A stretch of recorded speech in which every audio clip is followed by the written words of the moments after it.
पूजा खंडेलवाल जी छिंदवाड़ा से। राधा पल्लव श्री गणेश। महाराज जी आपके चरणों में कोटि कोटि प्रणाम। महाराज जी हमारा प्रश्न है कि मन छोटी छोटी बातों से प्रभावित हो जाता है। महाराज जी मन स्थिर कैसे हो? महाराज जी हमारी प्यारी सखी श्री जी को शीघ्र अतिशीघ्र रिझाने और पाने के लिए क्या करें?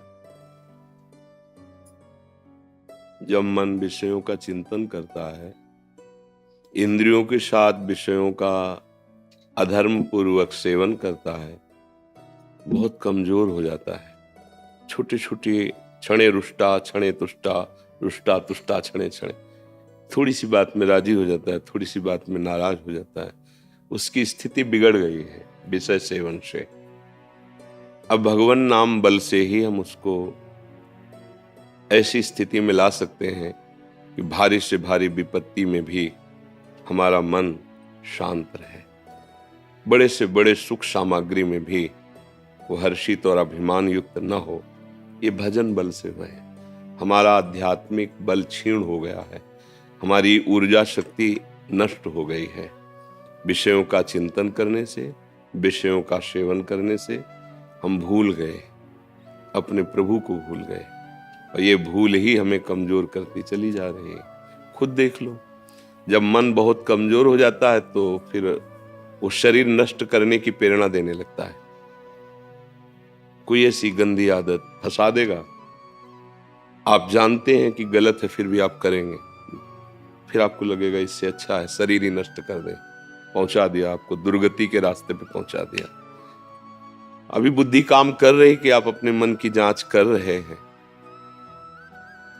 नाम जब पवित्र आहार, गंदे चिंतन की प्रेरणा युक्त क्रिया का त्याग।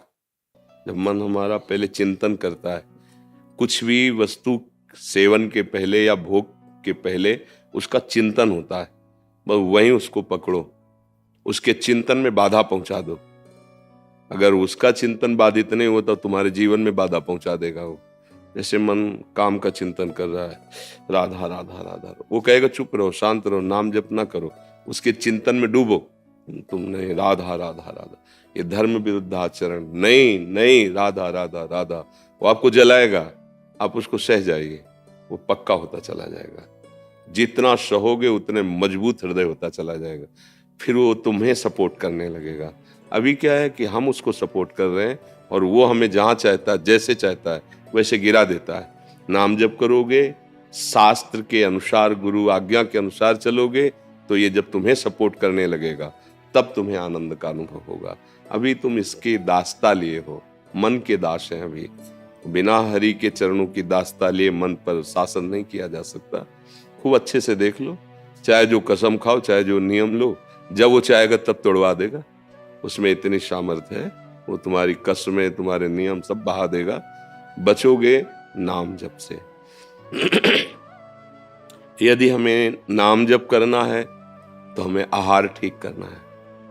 आप खाओ इधर उधर के गंदे आहार, मांस मछली अंडा, और सोचो मन ठीक हो जाए, तो नहीं हो। या आप शरीर का मनमानी भोग आचरण करो, व्यभिचार, फिर सोचो मन पवित्र हो जाए। ये कोई साधारण विषय नहीं।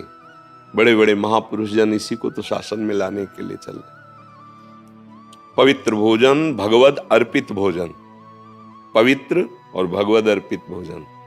गलत चिंतन होने पर तत्काल नाम के द्वारा उसे काटे। नहीं, ये ठीक नहीं, नहीं मानूंगा तेरी बात। वो अंदर जलाएगा, उसको चुपचाप राधा राधा राधा सह जाओ। यही बड़ी तपस्या होगी। इसी से एक दिन देखोगे कि मन गंदी बातें फेंकना बंद कर देगा, गंदे स्फुरणाएं, गंदा संकल्प बंद कर देगा। एक दिन ऐसा आता है और फिर वो भगवद स्फुरणाएं आती हैं, प्रभु के चिंतन, फिर रोना, आनंद से पुलकित हो जाना, निष्पाप कृतकृत्य हो जाना, ये अवस्था आने लगती है। तो नाम जप कीजिए, आचरण पवित्र रखिए, भोजन पवित्र रखिए, आपका दर्शन संभाषण पवित्र होना चाहिए। तब परम पवित्र भगवान में मन लगने से फिर मन बलवान हो जाता है।